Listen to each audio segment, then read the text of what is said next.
esos títulos que hemos leído en la Sagrada Escritura y que realmente tienen todo un contenido de fe. Los nombres entre los judíos no son nombres al azar, no son nombres simple y llanamente por colocarle a alguien una identificación, sino siempre tienen un contenido de la relación del hombre, la mujer con Dios. Y así son colocados estos nombres. Por eso es tan importante entenderlos y saber qué contienen, pues ellos también nos llevan a el encuentro con ese amor de Dios y con todo su proyecto de salvación. Entonces, desde el mismo Catecismo de la Iglesia Católica vamos a hacer esta reflexión hoy para acercarnos a esta revelación y esta manifestación del Dios que nos ama. El primer nombre que encontramos y que el ángel Gabriel le anuncia a José y a María cómo van a ser el nombre del hijo que va a engendrar en su vientre, es el nombre de Jesús, que quiere decir en hebreo Dios salva. Eso traduce el nombre Jesús. En el momento de la anunciación, el ángel le dio como nombre propio el nombre de Jesús, que expresa a la vez su identidad y su misión. Entonces, es Dios, en el contenido que el mismo ángel quiere manifestarnos, la segunda persona de la Trinidad, su ser, su esencia, su sustancia es Dios, y al mismo tiempo está contenido en el nombre. ¿Qué es lo que va a hacer la segunda persona de la Trinidad? Salvar. Su misión va a ser la salvación de todo el mundo. Y así lo han entendido, entendieron muy bien en todas las manifestaciones que Jesús hizo y en todo lo que Él entregó a la humanidad en persona de los apóstoles y de la comunidad que lo siguió históricamente y que hoy nosotros también continuamos ese seguimiento. Esto lo encontramos en Lucas 1:31. Ya que ¿quién puede perdonar pecados sino solo Dios? Que está en Marcos 2:7. ¿Y cómo entendemos entonces ese contenido de ser Dios? Por aquellos signos que no los puede hacer un hombre, y es precisamente el perdón de los pecados, y otros signos que también se manifestaron fue los milagros. Y ahí el Señor va manifestando cada una de esas realidades que contiene su ser.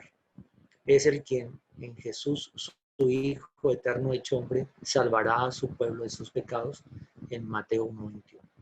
En Jesús Dios recapitula así toda la historia de la salvación en favor de los hombres, que después vamos a escucharlo de una manera tan especial en el Magnificat de María Santísima, que recoge también toda esta historia de salvación. El número que ustedes ven a su izquierda es el número en el Catecismo de la Iglesia Católica donde se contiene esta reflexión. En la historia de la salvación, Dios no se ha contentado con librar a Israel de la casa de servidumbre. En Deuteronomio 5:6, ¿a qué hace referencia? ¿Qué casa de servidumbre? Es porque Israel fue subyugado por las potencias del momento, los babilónicos, los sirios, después va a tener los romanos, y en esas tantas veces que Israel estuvo en cautiverio, pues los ponían de esclavos. O sea, la casa de servidumbre es la que hace referencia a esa esclavitud física, a esa llevarlos a lo que ellos después van a tener un término en la diáspora, cuando estaban allá viviendo esa esclavitud tan dolorosa, pues es lo que también un ser humano puede vivir cuando es llevado preso y tenido bajo unas condiciones tan lamentables como lo que vivieron en Egipto y lo que vivieron en todas y cada una de estas realidades de subyugarlos por las potencias que estaban en su momento. Y no solamente en Egipto, los babilónicos, los sirios, los persas también tuvieron que ver con esos momentos tan difíciles. Entonces, no solamente esa casa de servidumbre, esa casa de esclavitud, esa clase de estar ellos desarraigados de todo, sino que va a ir un poco más allá el tema, y es en lo de salvar, además de su pecado, de su desobediencia a Dios, que en muchas ocasiones se presenta en el Antiguo Testamento, y que el Salmo 51, David lo expresa de una manera muy contundente, como Israel peca, desobedeciendo a Dios, apartándose de Dios, incluso en temas de idolatría, de irse con otros dioses, con los dioses que esos imperios tenían y que alejan a Israel realmente del verdadero Dios y de las promesas hechas a su pueblo. Puesto que el pecado es siempre una ofensa hecha a Dios, Salmo 51:6, solo Él es quien puede absolverlo, Salmo 51:12. Solo Dios es el que puede, porque en términos de alianza, Él es el que reconstruye esa realidad que en principios fue pactada. Por eso, por lo que Israel, tomando cada vez más conciencia de la universalidad del pecado, ya no podrá buscar la salvación más que en la invocación del nombre de Dios Redentor. Y esto lo encontramos en el Salmo 79:9. Saben y va descubriendo Israel que la raíz de esa esclavitud, de esa servidumbre, es el pecado. No solamente la realidad física, sino que hay una raíz interna. Que cuando ellos se apartan de Dios, cuando ellos se alejan de Dios, cuando ellos, por las circunstancias que les ofrecen, escuchan otras voces, pues encuentran que solamente en el interior de cada uno está la raíz y no es en lo externo, que muchos ya habían pensado, perdón, que era una realidad de los pueblos que los maltrataban. No, también hay una raíz interna. David lo hace en manifiesto y los salmos recogen esa experiencia, la experiencia de la desobediencia del pueblo, raíz de todo eso, el pecado y el mal que dejan depositar en su corazón y en su mente. Entonces ya empiezan a buscar al Dios redentor, no al Dios simplemente que me lleva de un lugar a otro, que me muestra un camino físico para salir de una situación. No, ya empieza la reflexión a ir al interior del hombre, al corazón y a la mente del hombre, y por eso el Salmo 79, en ese versículo 9, lo hace notar muy específicamente. El nombre de Jesús significa que el nombre mismo de Dios está presente en la persona de su Hijo. Y eso lo encontramos en Hechos 5:41 y en tercera de Juan 7. Hecho hombre para la redención universal y definitiva de los pecados.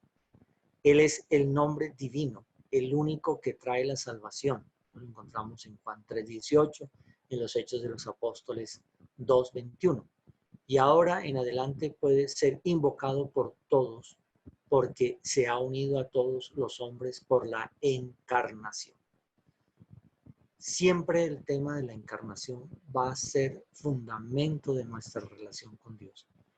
Es el encuentro del hombre con Dios de una manera íntima y especial, de una manera contundente para el proceso de salvación. Por eso, ahí es definitivamente el nombre que se debe invocar. No hay otro nombre, no hay otra realidad, no hay otra revelación. Jesús es la persona en la cual Dios Padre consolida todo. Por eso tan importante esa expresión de San Pablo, en la plenitud de los tiempos, en el momento más especial de la vida, el Señor se encarna y se hace hombre para nosotros, para nuestra salvación. De tal forma que no hay bajo el cielo otro nombre dado a los hombres por el que nosotros debamos salvarnos. Ahí está, y es Él. Y esto se manifiesta en todo lo que la Iglesia le ha dado el nombre de querigma, los primeros anuncios. En los Hechos de los Apóstoles encontramos eso, precisamente, esos primeros anuncios que la comunidad hace. ¿En quién creer? ¿Por qué creer en Él? ¿Quién es Él? ¿Y quién es Jesús? Entonces, encontramos ese nombre maravilloso, encontramos el significado profundo del nombre, encontramos la persona del Hijo de Dios con su misterio de salvación. El nombre de Dios Salvador era invocado una sola vez al año por el sumo sacerdote para la expiación de los pecados de Israel, cuando había asperjado el propiciatorio del Santo de los Santos. Bueno, ubiquémonos aquí qué es toda esta realidad. El templo de Jerusalén tenía unos espacios, tenía unas entradas donde se vendían, y es donde Jesús también hace el reclamo a los mercaderes y a aquellos que eran los cambistas, porque se tenía que el dinero romano era un dinero lleno de pecado, entonces había que traer ese dinero de los romanos y hacer el cambio por la moneda hebrea. Ahí hay ese espacio que encontramos de las palomas, encontramos los bueyes, encontramos pues todos aquellos elementos que se iban a ofrecer en sacrificio. Después venía una sala que era sola y exclusivamente para los hombres, porque acordémonos que no había el espacio para que las mujeres se encontraran allí, por una determinación de que el pecado entró en el mundo por la mujer, y eso pues Israel lo tuvo como muy en su teología, en su reflexión, y había entonces ese espacio para los hombres, ¿no?, que entraban pues a escuchar la palabra y a hacer el canto de los salmos, que eran las alabanzas. Y había otro lugar que, como lo dice aquí, solo era reservado, bueno, había otros lugares para los sacerdotes de cada una de las comunidades, y uno muy específico que era el Santo Santoro, que era allá donde se manifestaba el Señor. Ese lugar entraba solo el sumo sacerdote, como lo dice aquí, una vez al año, y la aspersión era que de las víctimas, de los corderos principalmente, se recogía la sangre y con esa sangre se asperjaba. Asperjar es echar el agua, en nuestros términos. En ese momento era echar la sangre sobre el altar donde se iban a ofrecer los sacrificios, porque pues era para el perdón de los pecados, y esa sangre del sacrificio, que ahí está en Levítico, está en la Carta de los Hebreos, está en Sirácida, en estos libros del Antiguo Testamento, pues hacía el rito que, acuérdense, estaba en manos de los levitas, en una primera realidad, y en la casta sacerdotal. Eran los que tenían toda esta pues mandato de Dios de poderlo hacer. No había otra casta en Israel que pudiera dedicarse a llevar a cabo estos oficios. Entonces el propiciatorio era el lugar de la presencia de Dios. Allá siempre el Señor se manifestaba. Ahí encontramos cómo se revelaba y cómo Él se manifestaba a la comunidad y cómo entregaba su palabra. Toda esta realidad, para los que quieran volver sobre el tema, está en Éxodo, está en Levítico, está en el texto de los Números y está en la carta a los Hebreos. Entonces allí está toda esa revelación de cómo era el propiciatorio, cómo era el lugar, cómo era que se celebraba, cómo era que se asperjaba, cómo se ofrecía a la víctima, quién eran los únicos autorizados para hacerlo. y allí era en el momento en el que se nombraba a Dios Salvador, se nombraba pidiéndole a Dios su misericordia. Cuando San Pablo dice de Jesús que Dios lo exhibió como instrumento de propiciación por su propia sangre, está haciendo referencia a esos sacrificios y está haciendo referencia a la cruz, donde el Señor se ofrece con todo el sacrificio y después nosotros vamos a tener todo ese significado también en la celebración de la Eucaristía, porque es la celebración de un sacrificio. Vuelve otra vez el Señor a ofrecerse al Padre con su cuerpo y con su sangre para la salvación. Significa que en su humanidad estaba Dios reconciliando al mundo consigo. Esto lo encontramos en la segunda carta a los Corintios 5, 19. Es un referente bien importante del significado de por qué Dios se hace presente y por qué el nombre de Jesús. Dios salva, Dios que quiere reconciliar a la humanidad, devolverle esa gracia perdida por el pecado de Adán y Eva. La resurrección de Jesús glorifica el nombre de Dios Salvador, porque de ahora en adelante el nombre de Jesús es el que manifiesta en plenitud el poder soberano del nombre que está sobre todo nombre. Encontramos en Filipenses 2:9. Y en esta carta es donde algunos preguntan por qué nosotros hacemos genuflexión o por qué nos arrodillamos. Cuando escuchan la palabra genuflexión, quiere decir que nos ponemos de rodillas. El texto de Filipenses vuelve sobre este nombre tan importante y aquí lo va a decir: toda rodilla se doble en el cielo y en la tierra delante de él. Por eso es que nosotros hacemos esa genuflexión ante el Santísimo. Nuestro Santo Santorum, nuestro lugar sagrado, es el sagrario. Y allí, cuando nosotros ingresamos al templo, nosotros no nos debemos detener en ningún otro lugar sino frente al sagrario, porque ahí está el Santo Santorum y ahí está el nombre, sobre todo nombre, al que toda rodilla se dobla en el cielo y en la tierra. Nuestro Salvador, Jesús, nuestro Señor. Y qué importante que siempre lo hagamos de esa manera. Nosotros ingresamos, a veces ingresamos a los templos y entonces está Nuestra Señora, de pronto en una imagen, o está el santo patrón de ese templo, o están algunos otros santos, y a veces ahí nos distraemos. No, nosotros debemos ingresar al templo.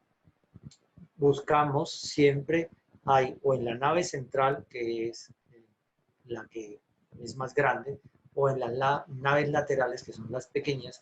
Esas naves laterales se les llama la nave del Santísimo Sacramento, y la nave generalmente la otra es del Santo o de la Virgen. Entonces uno va y busca. Hay algunos templos que solo es en la nave central, al fondo, detrás de la silla presidencial, donde está el sagrario, o en el lado izquierdo o en el lado derecho. Eso de acuerdo a la arquitectura en el que fue construido el templo. Pero nos debemos dirigir es al Santo Santorum.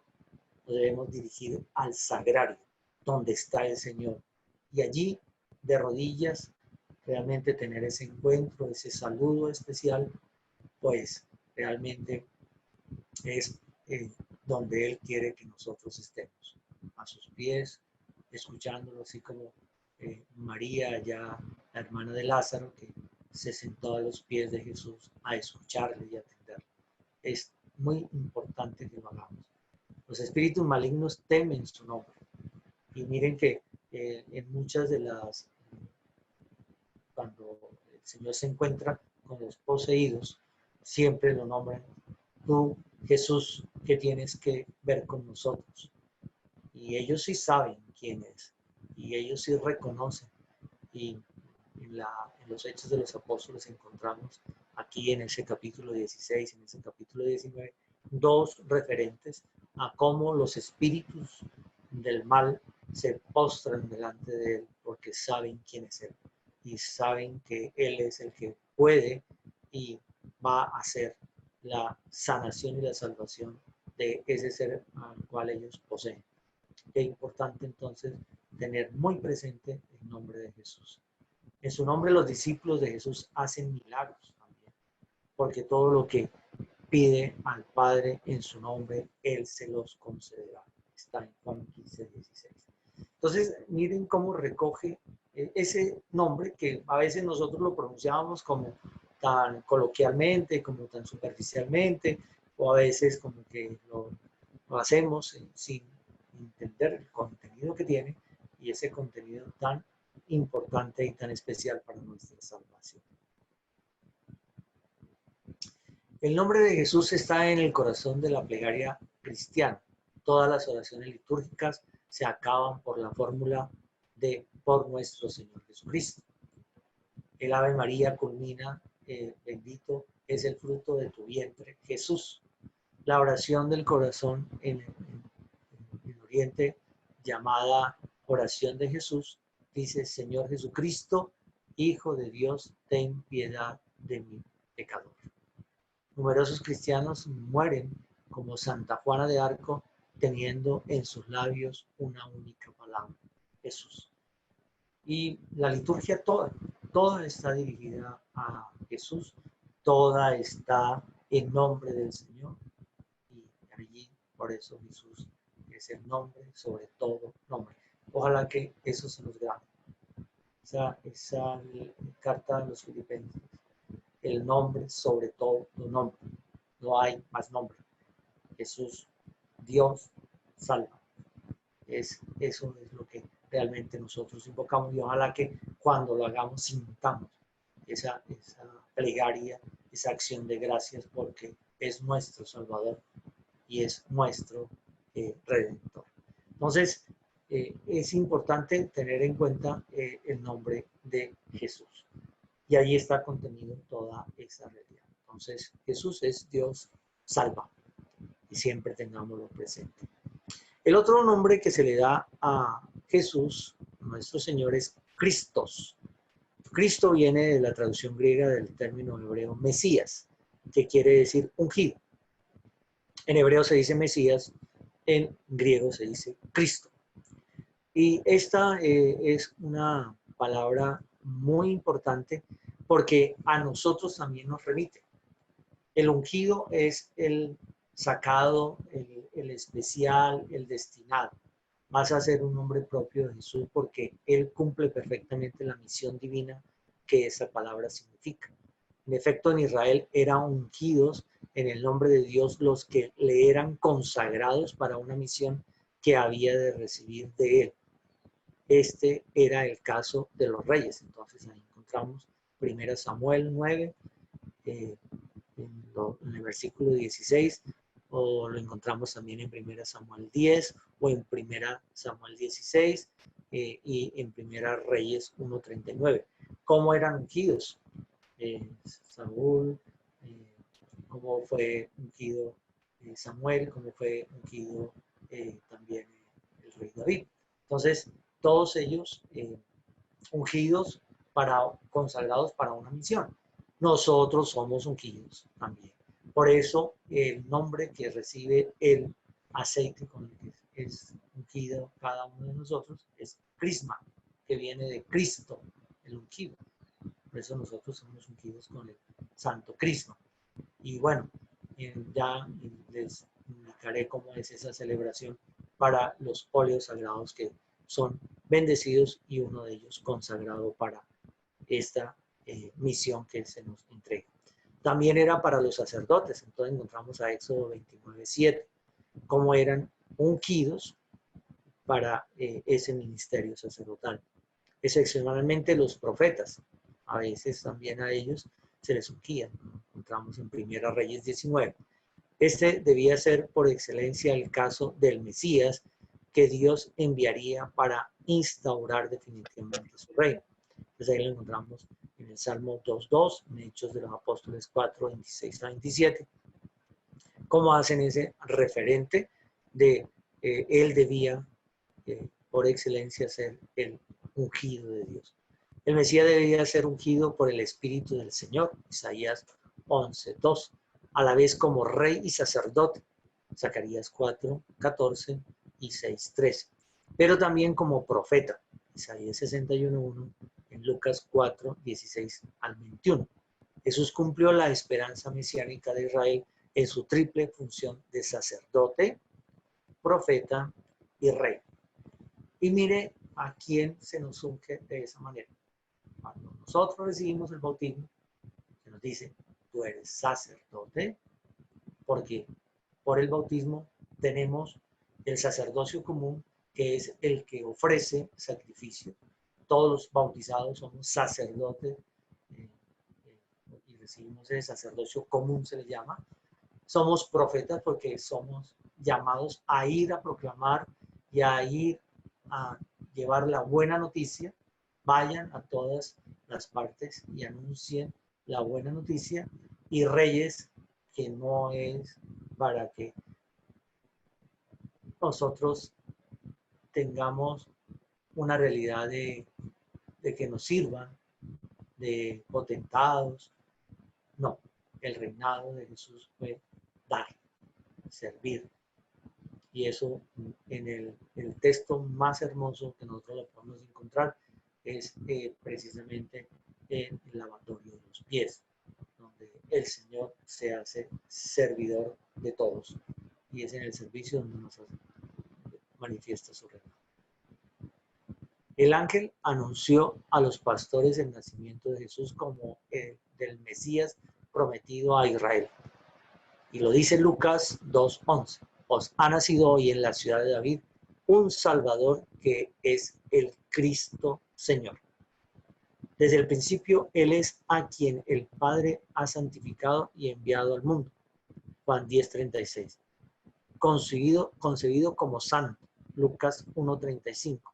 En el seno virginal de María, José fue llamado por Dios para tomar consigo a María, su esposa, encinta, del que fue engendrado en ella por el Espíritu Santo. Mateo 1:20. Para que Jesús, llamado Cristo, nazca de la esposa de José en la descendencia mesiánica de David. Acuérdense que esa fue la promesa del tronco de Jesé. David va a ser el que marque esa dinastía mesiánica y de David nacerá el Cristo. Y ahí es donde está toda esta realidad. Entonces tenemos en Mateo 1:16, en Romanos 1:3 y cada una de estas cartas. La consagración mesiánica de Jesús manifiesta su misión divina. Por otra parte, eso es lo que significa su mismo nombre, porque en el nombre de Cristo está sobreentendido el que ha ungido, el que ha sido ungido y la unción misma con la que ha sido ungido.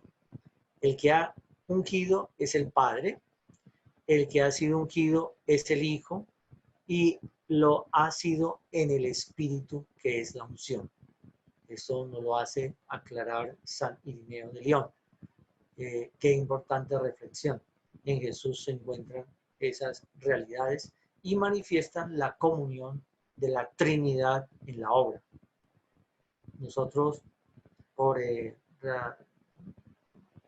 para entender racionalmente, los dividimos y los separamos, el Padre, el Hijo y el Espíritu Santo, pero es por una reflexión, por las procedencias, por las misiones que cada uno de ellos van a tener.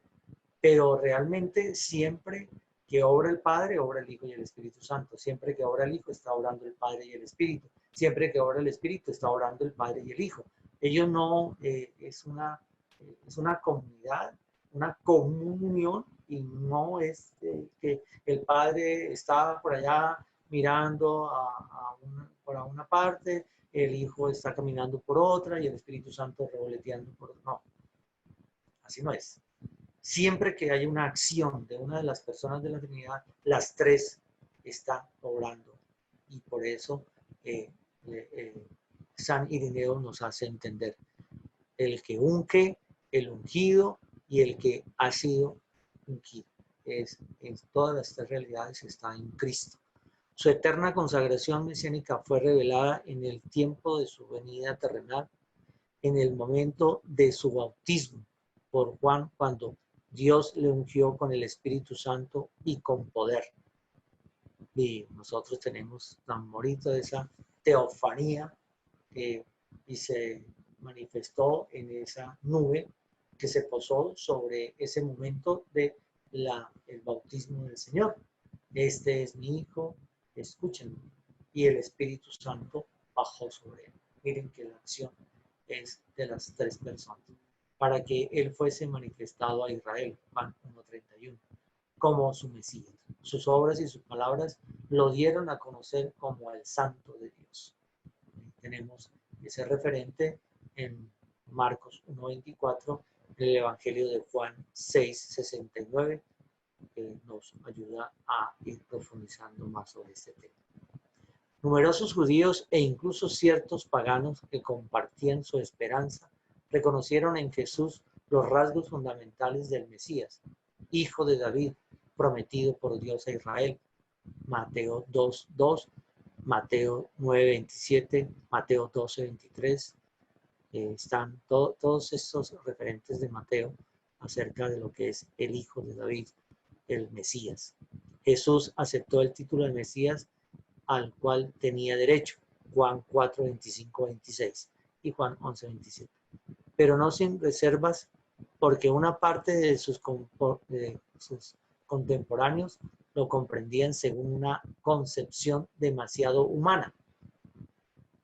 A Jesús le costó trabajo, sobre todo a los fariseos, a los saduceos, entender la realidad mesiánica de Jesús. Lo colocaron más en lo humano, que era pues como un promotor social o como pudiéramos decir hoy un sindicalista, o lo entendieron más como el alborotador, porque ese era el nombre que generalmente se le daba. No se le veía en una condición divina, que era imposible que un humano fuera el Hijo de Dios. Esa teología que tenían los israelitas les costó abrirse a esa parte humana de Dios en nuestro Señor Jesucristo. Y también lo tenían como un agitador político que iba en contra de las normas, de las leyes establecidas. Y ahí se quedaron. Y lo que decían era que era un contrario al César y un contrario a las normas y leyes de la autoridad judía. Ahí se quedaron y no pudieron pasar al verdadero título que tenía Jesús, que era Cristo, el Mesías. Jesús acogió la confesión de fe de Pedro, que lo reconoció como el Mesías, anunciándole la próxima pasión del Hijo del Hombre, que lo tenemos en Mateo 16:23. Reveló el auténtico contenido de su realeza mesiánica en la identidad trascendente del Hijo del Hombre, que ha bajado del cielo, Juan 3:13. A la vez que en su misión redentora como siervo sufriente, el Hijo del Hombre no ha venido a ser servido, sino a servir y a dar su vida como rescate por muchos. Entonces también ese referente a Isaías, que ya no lo había manifestado y que se concreta en la persona de nuestro Señor Jesucristo, en Mateo 20:28, que hace referencia a Isaías 53, el siervo que se entrega, el siervo de Dios. Por esta razón, el verdadero sentido de su realeza no se ha manifestado más que desde lo alto, de la cruz. Juan 19:19-22 y Lucas 23:39-43. Solamente después de su resurrección, su realeza mesiánica podría ser proclamada por Pedro ante el pueblo de Dios. Y aquí, este referente es muy importante. O sea, retomemos este texto.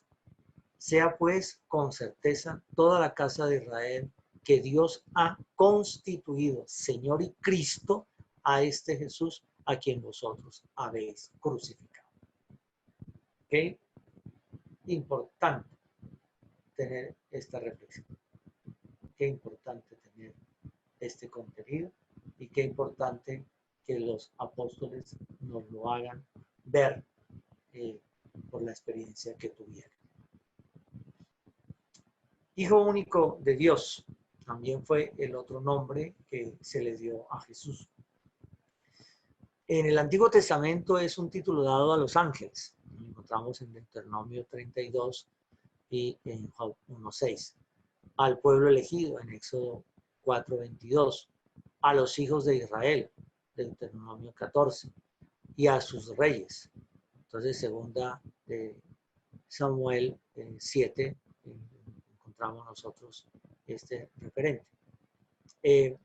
Significa entonces una filiación adoptiva que establece entre Dios y su criatura una relación de una intimidad particular cuando el rey Mesías prometido es llamado Hijo de Dios. Entonces, todos estos, Primera Crónicas 17 y tenemos también en el Salmo 2:7, es que encuentra una realidad de relación íntima. Y aquí es donde el Hijo único de Dios nos da uno de los elementos de la naturaleza del Señor, engendrado, no creado. Cuando nosotros rezamos el credo, engendrado es de la misma sustancia, consustancial con el Padre. Y esa relación es muy importante que la tengamos presente porque eso concede la naturaleza divina a nuestro Señor Jesucristo, el Hijo único de Dios. Es esa filiación, esa carne de mi carne, huesos de mis huesos, podríamos decirlo para que lo entendamos un poco mejor. Es consustancial al Padre. Este título hace referencia a la naturaleza de la cual está hecho Jesús. Es de la misma naturaleza del Padre. No implica necesariamente, según el sentido literal de esos textos, que sea más que humano. No es eso, porque verdadero hombre, verdadero Dios. Lo que designaron así a Jesús en cuanto a Mesías de Israel, quizá no quisieron decir nada más, solamente manifestar la condición divina en la cual él estaba. Y que acordémonos que es una unión hipostática, no es una unión justapuesta, sino que es una realidad en él. Verdadero hombre, verdadero Dios, que ese sería un tema para tratar sobre la naturaleza precisamente de nuestro Señor. No ocurre así con Pedro cuando confiesa a Jesús como el Cristo, el Hijo de Dios, en Mateo 16:16, porque Jesús le responde con solemnidad: no te ha revelado esto ni la carne ni la sangre, sino mi Padre que está en los cielos. Es el mismo Padre el que revela a su Hijo y es el mismo Padre el que manifiesta esa naturaleza.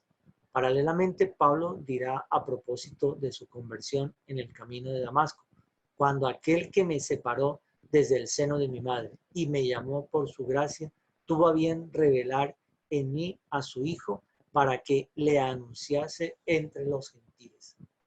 Es una afirmación de la verdadera naturaleza del Hijo de Dios. Y Pablo pues lo hace presente para que la comunidad tenga plenitud en el contenido de esa realidad divina en Jesús.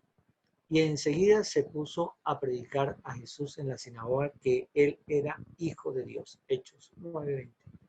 Este será desde el principio el centro de la fe apostólica, profesada en primer lugar por Pedro como cimiento de la iglesia. Aquí están todos los textos que nos ayudarían y nos ayudarán a meditar sobre la filiación. Cuando se habla de Hijo único de Dios, es filiación. Estamos hablando de esa relación padre-hijo, esa relación tan importante entre ellos dos. Si Pedro pudo reconocer el carácter trascendente de la filiación divina de Jesús, Mesías, es porque éste lo dejó entender claramente. ante el Sanedrín y a la pregunta de sus acusadores: entonces, ¿tú eres el Hijo de Dios? Jesús ha respondido: vosotros lo decís, yo soy. Y es una afirmación, no está aquí diciendo, pues, ustedes cómo les parece, cómo lo han notado. No, aquí ya es yo soy. Acuérdense que esta eh, palabra es muy importante, traída desde el Antiguo Testamento. Y cuando me diga la persona, cuando Moisés fue enviado a los israelitas, cuando me pregunten de parte de quién vengo, yo soy el que soy. Esa es la frase de Dios Padre, para que ellos realmente puedan entender de parte de quién va Moisés. Es una palabra de afirmación sobre la realidad contundente del contenido del Hijo de Dios. Y qué importante eh, no irnos por otro pensamiento, sino real y contundente en la manifestación y en la revelación. Ya mucho antes él se designó como el Hijo que conoce al Padre, que es distinto de los siervos que Dios envió antes a su pueblo, superior a los propios ángeles, y distinguió su filiación de la de sus discípulos, no diciendo jamás nuestro Padre, salvo para ordenarles: vosotros pues orad así, Padre nuestro. Pero él distinguía mucho esta filiación para hacer entender su naturaleza. No era para creerse más que los demás, no, era para afianzar en ellos la naturaleza divina. Es ahí donde nos debemos encontrar. Y subrayó esta distinción: mi Padre y vuestro Padre. Interesante, Juan 20:17, esa aclaración que hace para que en unos fuimos adoptados, o sea, vuestro Padre es la adopción que hace por la fe que tenemos y por nuestro sacramento del bautismo, pero Él realmente es el único Hijo de Dios, naturalmente hablando, consubstancialmente hablando. Eso es lo que quiere tratarnos este texto. Los evangelios narran en dos momentos solemnes: el bautismo y la transfiguración de Cristo, que la voz del Padre lo designa como su Hijo amado. Jesús se designa a sí mismo como el Hijo único de Dios y afirma mediante este título su preexistencia eterna. Pide la fe en el nombre del Hijo único de Dios. Y esta confesión cristiana aparece ya en la exclamación del centurión delante de Jesús en la cruz: verdaderamente este hombre era Hijo de Dios. Porque es solamente en el misterio pascual donde el creyente puede alcanzar el sentido pleno del título Hijo de Dios. Ese momento tan importante que realmente vive el centurión es un momento de experiencia divina, de experiencia de Dios. Y lo hace clamar, proclamar, anunciar: realmente este hombre era Hijo de Dios, verdaderamente, sin modo de titubear para nada. Es el Hijo de Dios. Después de la resurrección, su filiación divina aparece en el poder de su humanidad glorificada. Y esto lo encontramos en Romanos. Tan hermoso este texto que ojalá volvamos sobre él. Constituido Hijo de Dios con poder, según el Espíritu de Santidad, por su resurrección de entre los muertos. Es un texto que realmente revela total y categóricamente esta condición. Los apóstoles podrán confesar: hemos visto su gloria, gloria que recibe del Padre como Hijo único, lleno de gracia y de verdad. Juan 1:14. Creo que podríamos detenernos un poco acá. Estos tres nombres muy importantes. Hay muchos más que podemos retomar y reflexionar en cada uno de los contenidos que la misma revelación nos trae, pero estos tres nos muestran una realidad fundante e importante y nos lleva a un encuentro con el Salvador, con nuestro Mesías, con el Hijo de Dios, con el ungido, y nos hace entender también nuestras condiciones, porque es importante que entendamos nuestra condición de hijos, nuestra condición de ungidos y nuestra condición de ser medios de salvación, porque son medios de salvación. O sea, los nombres no están puestos solamente para Jesús, están llevándonos a la vivencia de nuestra fe, a la vivencia de lo que somos y el contenido que se nos ha entregado, como dice San Pablo, como vasijas de barro, de pronto muy limitados, con muchos pecados de pronto, pero que somos poseedores de esta gracia. Entonces, somos la salvación. ¿Por qué soy la salvación? Porque soy el medio de Dios que lleva ese amor y lo comunica y lo comparte. Por eso somos medios de salvación. Por eso somos los ungidos. Y ungidos para que realmente hagamos la misión, porque somos consagrados, sacerdotes, profetas y reyes. Y somos verdaderos hijos adoptivos de Dios, con toda la herencia que Él nos regala y con toda la herencia que podemos transmitir y dar a aquellos que van camino de salvación. Por eso quería traer esos nombres y quería traer esta reflexión hoy, porque aquí nos podemos situar nosotros. A veces yo ni sé para qué estoy aquí, yo no entiendo qué es lo que tengo que hacer, no sé por qué es para allá o para acá, debe ser en este lugar o en aquel, bajo estas circunstancias o aquellas otras. Esto nos aclara muy bien y aclara lo que es un contenido revelado, manifestado y que sigue actuando en la gracia de Dios para todos nosotros. Qué importante volver sobre el nombre de Jesús, Cristo y el Hijo único de Dios. Volvamos sobre esos tres temas, meditémoslos y hagamos que esta realidad de contenido manifestado, entregado, anunciado por Dios en la Santísima Trinidad, Padre, Hijo y Espíritu Santo, sea motivo de animarnos y de consolidarnos y de vivirlo, porque es realmente lo que hace que tenga sentido nuestra vida en este momento y en esta circunstancia.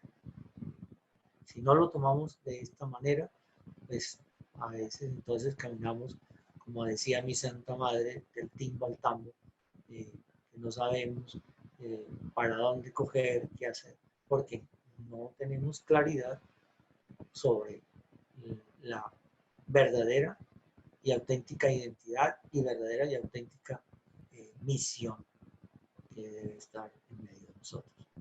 Bueno, pues esto era lo que quería traerles y compartirles en el día de hoy. No sé si haya alguna pregunta, duda, alguna interpelación, o si de pronto dije algo que no correspondía con la Santa Madre Iglesia.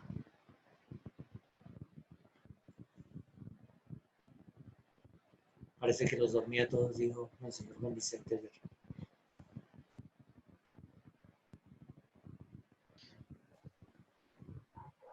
Monseñor, muy buenos días. Buenos días. Una pregunta, ¿en qué momento se le da el nombre de Emmanuel y en qué momento lo cambian a Jesús? Tengo esa duda. En el Antiguo Testamento, profeta Isaías se habla de una virgen que concebirá y dará a luz un hijo y le pondrá por nombre Emanuel, Dios con nosotros. Se cambia por la manifestación del mismo, eh, cuando el ángel anuncia a María Santísima. Ahí es el cambio.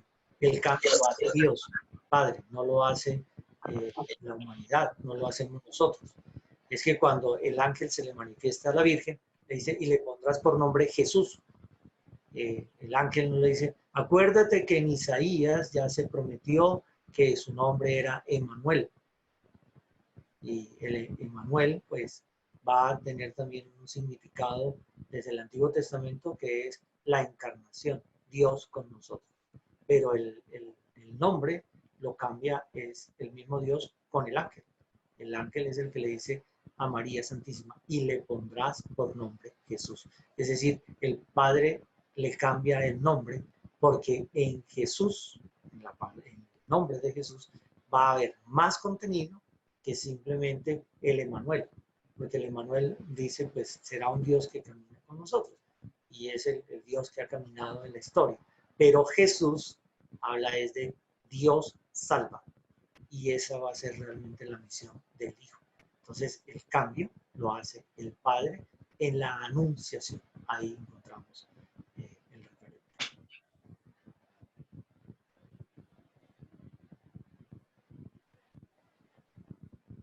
No sé si confundí más o creo que es la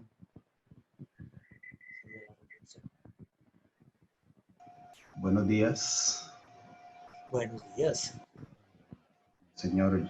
Se me genera una inquietud. Hay una parte donde usted decía de que Jesús es el Hijo único de Dios. Entonces se me genera esta inquietud. Nosotros, como seres humanos, ¿qué venimos siendo de Dios? En la carta a los Corintios y por medio del bautismo somos hijos adoptivos.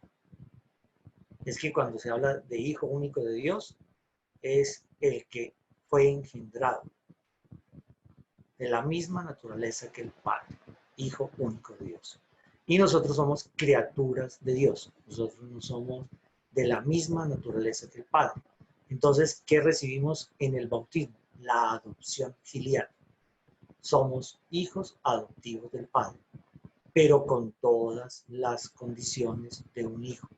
No la palabra, es que a veces la palabra adoptivo pareciera como si fuera una realidad negativa, ¿no? Fuimos asumidos por el Padre como hijos suyos, pero criaturas. Nosotros no somos consubstanciales al Padre. Aquí cuando dice Hijo único de Dios es que es el único que tiene la misma sustancia del Padre. Es Dios. Nosotros no somos dioses, nosotros somos criaturas de Dios. Que tomamos la condición de hijos por el bautismo, pero adoptivos. No somos hijos connaturales o consubstanciales, para que me entiendan. Por eso es que es el único. No hay otro. Gracias. Es que esa pregunta me viene porque en un momento en que usted hacía otra charla decía de que nada viene de la nada. Y si somos creados por Dios, no se puede decir que somos consubstanciales porque venimos de Dios. Es una inquietud que tengo en mi mente. Nosotros no somos de la misma sustancia de Dios. Nosotros somos criaturas de Dios. Por eso cuando se toma el Génesis, en la creación, toma barro y toma otra materia. No es de su materia. La materia de Dios no es de otra materia, de la que estaba en la tierra. Por eso es que polvo eres y en polvo te has de convertir. Por eso esa realidad de criatura está muy clara en el libro del Génesis. Fuimos creados, no engendrados. Es muy diferente las dos palabras. Búsquelas y verá que criatura es la hechura de un material distinto. El engendrado es de la misma naturaleza, consubstancial de Dios. Nosotros no somos dioses, ninguno de los que estamos aquí somos criaturas de Dios. Y eso está muy claro en el Génesis. Pero fuimos adoptados le dice el bautismo con una condición de gracia que el Señor nos regala y nos participa, pero no somos substancial con la sustancia. La sustancia no es, nuestra sustancia no es de dioses ni de Dios. Nosotros no somos consubstanciales al Padre. Nosotros somos criaturas y fuimos adoptados. Eso está muy claro en el Génesis, cuando Dios crea a los animales, crea a las plantas. Nosotros somos criaturas. ¿Que tenemos una dignidad superior a todos ellos? Sí. Por eso es que ahí dice a imagen y semejanza. Oiga esa otra palabra. A imagen y semejanza. No habla de la misma sustancia de Dios. No. Por eso es que el credo niceno-constantinopolitano, ante esa confusión también se presentó, tuvo que hacer la, digamos, afirmación categórica, dicen, de la misma naturaleza del Padre, engendrado, no creado. Eso es importantísimo. Por eso es que los credos son importantes. Y ese credo niceno-constantinopolitano, que es el largo, que no es el credo de los apóstoles, es un credo que lleva a reflexionar. No es tampoco una creación el credo niceno-constantinopolitano de nosotros, es de lo que está revelado. Y revelado por la teofanía, así se le llama esa manifestación del Padre. Este es mi Hijo. Y en las dos partes, como lo acabamos de escuchar, tanto en el bautismo como en la transfiguración, el Padre Dios dice, este es de la misma sustancia, fue engendrado por mí. Para que me lo entiendan, usted es carne de su carne, hueso de su hueso, de su mamá y de su papá. Tiene la mitad de los genes de su mamá, la mitad de los genes de su papá. Eso se quiere decir consubstancial. Usted es de esa sustancia de su papá y de su mamá. En cambio, nosotros no somos de la sustancia de Dios. Nosotros no somos dioses. Nosotros no tenemos la sustancia, somos criaturas de Dios. Y asumimos y fuimos asumidos por Él como sus hijos por el bautismo. Por eso se llama hijos adoptivos. Con todas la gracia, somos herederos, todo eso. Y eso es toda una reflexión sobre lo que es el bautismo. El bautismo es un sacramento que hay que reflexionarlo muy detenidamente, todo lo que Él trae para nosotros y lo que significa realmente el bautismo. Nosotros nos quedamos solamente en que sean mayores o chiquitos o grandes, nos quedamos en lo superfluo, pero en lo trascendental del bautismo hay falta caminar bastante porque el sacramento del bautismo nos da la condición de hijos adoptivos de Dios. Muy claro está.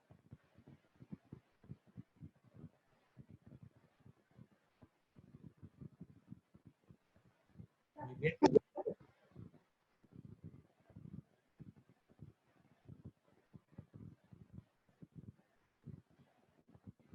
No veo más preguntas, señor. Pues, gracias, Padre. Para mí de verdad que ha sido sorprendente como toda esta revelación, como lo manifesté en algunas ocasiones.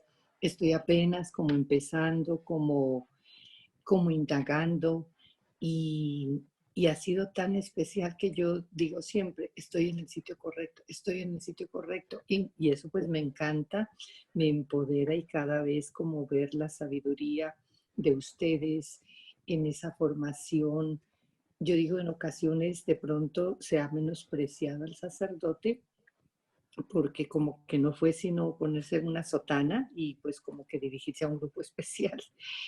Más en este momento yo digo, bueno, gracias a Dios, puedo reconocer, y yo creo que no solo yo, sino muchísima gente ya reconoce como esa preparación.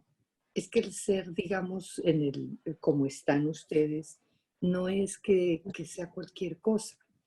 Se han tenido que preparar, han tenido que estudiar, y eso es, yo creo que esa misma dignidad y esa seguridad que da para hablar de todos estos temas. A mí personalmente me tiene, ya le digo, encantada y agradezco a Dios todos los días como el haberme mostrado este camino, como yo digo, como esta clase. No sé realmente ni cómo, pues sí me invitó una amiga, más me parece tan especial y de verdad muy rico. Yo cada día veo, crece el número y todo, y yo digo, es que debería ser más. Bueno, yo creo que hay que orar para que lleguen más, porque estas verdades son para mí únicas y son las que de pronto no se habían anunciado, no se habían dicho, así en esta forma como tan sencilla de mostrarlo, de decirlo y de darme esa seguridad y esa confianza de que sí soy esa hija de Dios, Sí, de que estoy en su lado, de que, mejor dicho, Él me tiene en la palma de su mano. claro que sí. Eso es algo de verdad muy especial. Muchísimas gracias, Padre. Oh, Y nunca piense que nos hemos dormido, porque lo que pasa es que sí. a mí personalmente nos deja como tan, así como sin palabras, con todo lo que uno va descubriendo, va escuchando, y uno como que dices, wow. Entonces, no dormidos. Muchas gracias, Gracias. sí. Y le quiero decir, sí se ha escrito realmente y de una manera muy sencilla.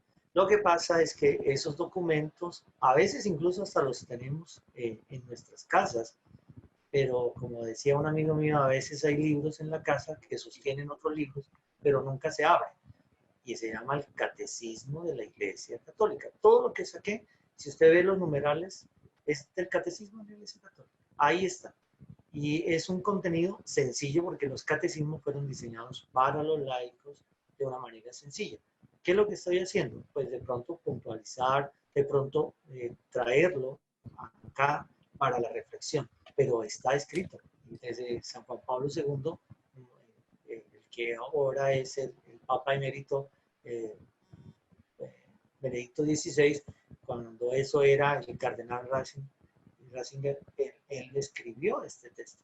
Y ese texto ya está casi, creo que cumplió 20 años, no tengo bien, ya de haber sido editado y escrito. Lo que pasa es que nos da la perecita, nos da mucha pereza leerlo y a veces porque tenemos un prejuicio, yo no lo voy a entender porque es que no tengo la capacidad de, no, el texto fue escrito para gente sencilla, para que realmente podamos. Y como tienen los referentes de la Sagrada Escritura, pues se nos hace una lectura muy agradable si nos proponemos hacerlo. Por eso los invito a leer el Catecismo de la Iglesia Católica. Mucha gente dice, yo tengo unas preguntas, tengo un cuestionamiento, no sé cómo responderle, mire, me dijeron esto o aquello. Catecismo de la Iglesia Católica. Créanme que ahí resuelve muchas de estas, si diría yo, casi el 90% de las inquietudes que tenemos. Casi es a su totalidad. Entonces los invito a que tengamos presente este documento. Ese documento se lee. A un lado está el catecismo, al otro está la Sagrada Escritura. Entonces, para que vayamos y le saquemos el tiempo. Lo que pasa es que ahora sí estamos, gracias a esta cuarentena, tenemos tenido el tiempo, el espacio. Bendito Dios, lo que usted dice, que gracias a Dios que a veces el Señor se vale de ciertas circunstancias para poder compartir su amor con nosotros. Bueno, bendito Dios que podemos tener estos espacios. Padre, señora. Padre, discúlpeme, se me ocurre en este momento, ya lo he escuchado muchas veces, esto está en el catecismo, lo que usted me dice, eso ya 20 años, bueno, todo eso, genial. Más yo pienso que de verdad, como usted dice, de pronto no se conocía, no sé, se me ocurre, puede que esta se mira como loca, perdóneme, pero yo sé que es una inversión. Yo asisto, por ejemplo, a la Iglesia Cristo Rey, asisto también a Santa Beatriz. Y no sé hasta qué punto se pudiera como empezar, por decir así, a manera de, bueno, en una publicación rústica, por decir así, como una publicación pequeñita para quien quiera, por ejemplo, adquirir eso, el catecismo católico, algo así. Yo sé que hay mucha gente que quiere como consultar, pero pues no cuando uno dice esos libros grandototes, como que ya no, pero algo así como uno dice, como esos mini libros, como algo pequeñito que yo lo pueda mantener, que tengo que esperar en el bus, bueno, entonces me pongo a leer, que tengo que esperar una cita médica, me pongo a leer, algo como, yo no sé, pues discúlpeme si sea como, yo digo como por comodidad, pero algo que me permita esa portabilidad. Entonces, bueno, es algo que se me ocurrió. Todos los catecismos están editados de una manera fácil de manejar, o sea, son textos pequeñitos, no son textos Ya. grandes. Es solamente, ahora, lo puede incluso bajar a su celular sin necesidad de comprarlo. Usted coloca Catecismo de la Iglesia Católica y ahí realmente en Vatican.va le baja todo el documento. Entonces, incluso usted lo puede tener hasta en su celular y ahí lo puede estar leyendo, lo puede bajar como un escrito al cual usted puede llevar y portar. Y está sin necesidad de invertirle mucho, ya está para bajarlo de la iglesia. La iglesia lo ha puesto al servicio de toda la humanidad y no hay necesidad ni siquiera de comprarlo. Si usted quiere, lo tiene fácilmente. Es Catecismo de la Iglesia Católica. Y ahí, Monseñor, en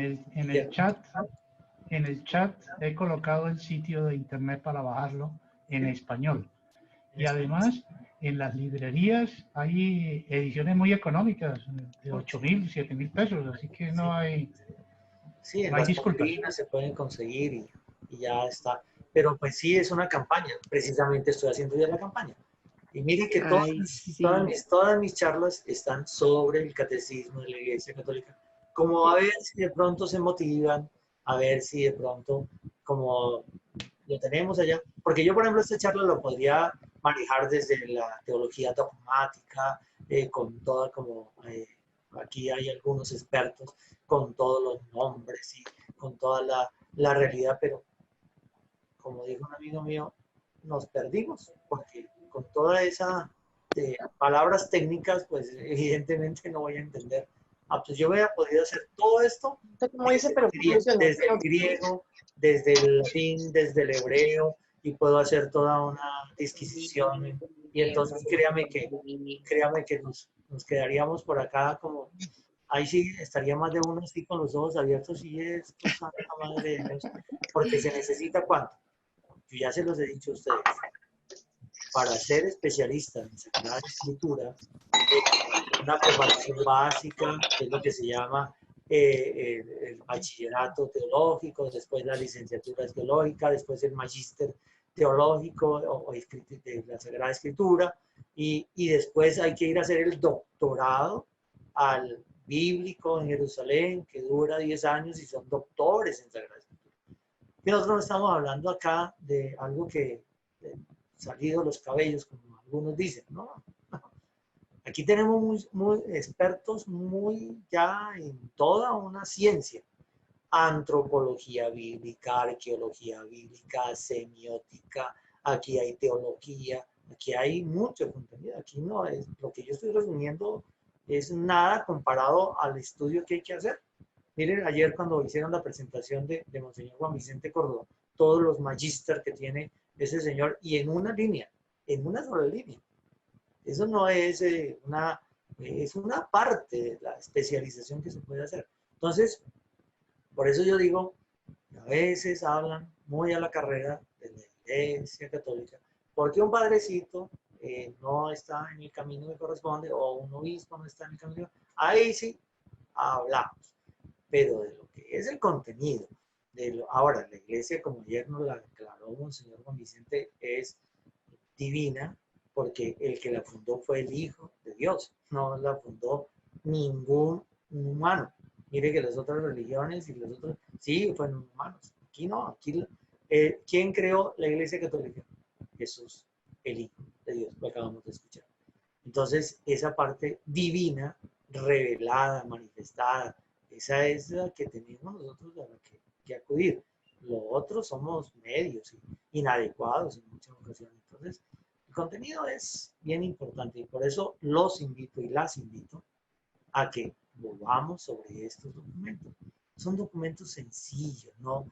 Mire, no tengamos el prejuicio. Es que de pronto empezamos con decir, es que la Biblia es muy complicada, pero usted la empezó a leer. Es que yo no sé leer. Pues es una indicación. Nosotros aquí, ¿qué es lo que estamos haciendo?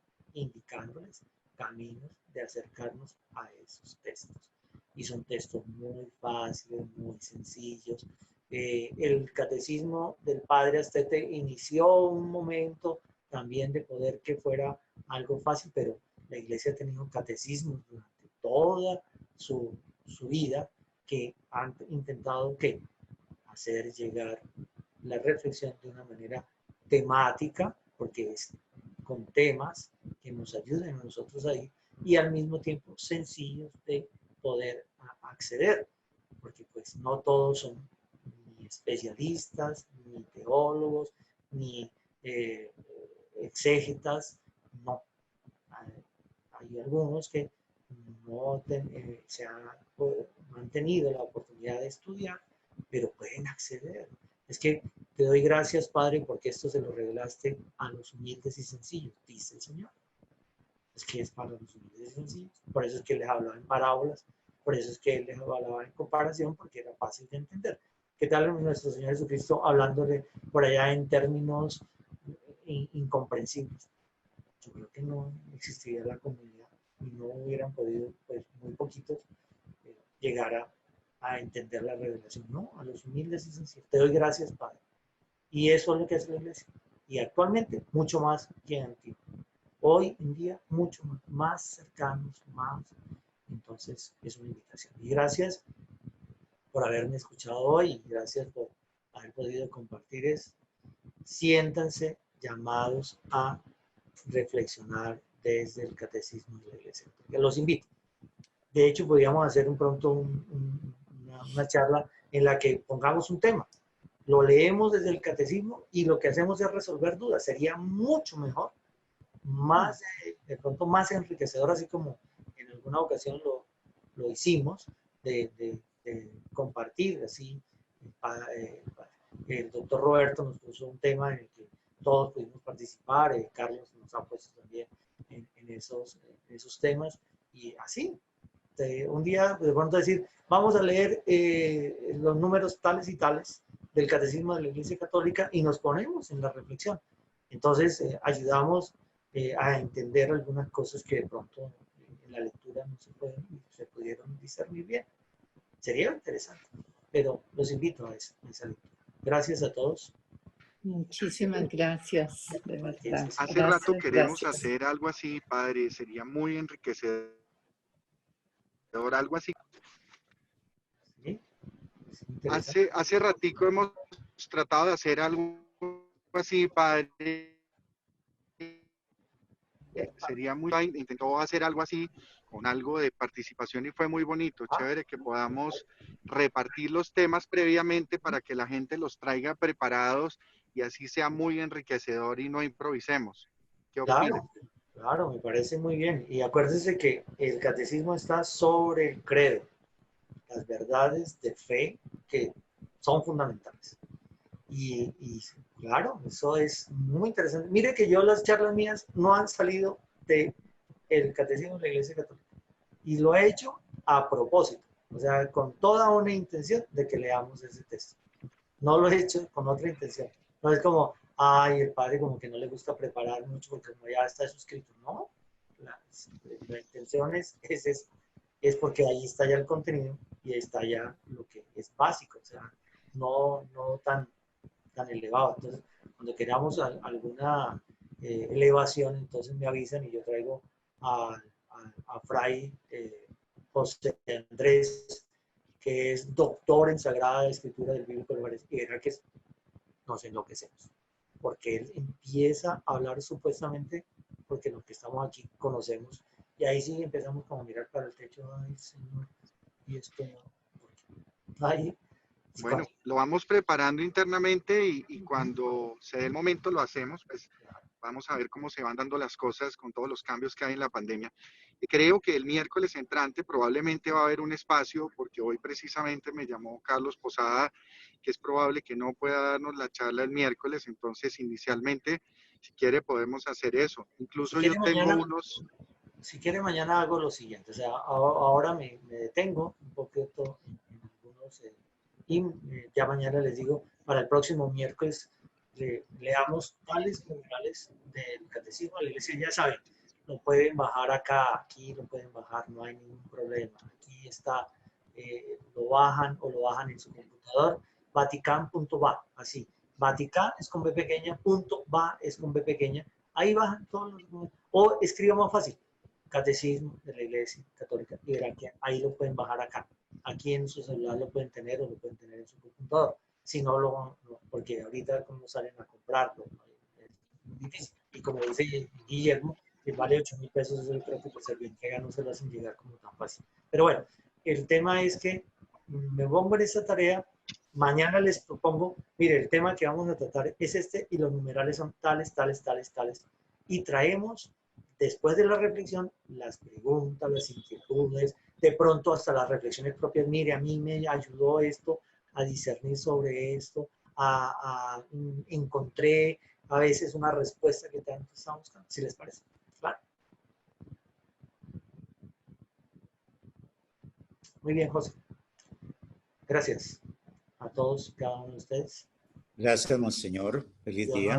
Mire, ahí está hablando un experto. Una gran riqueza. Gracias, monseñor. Muy amable. Muchas gracias a ustedes. Dios los bendiga. Y Gracias, Padre. Que Dios lo en nombre del bendiga. Padre, del Hijo y del Espíritu Santo. Amén.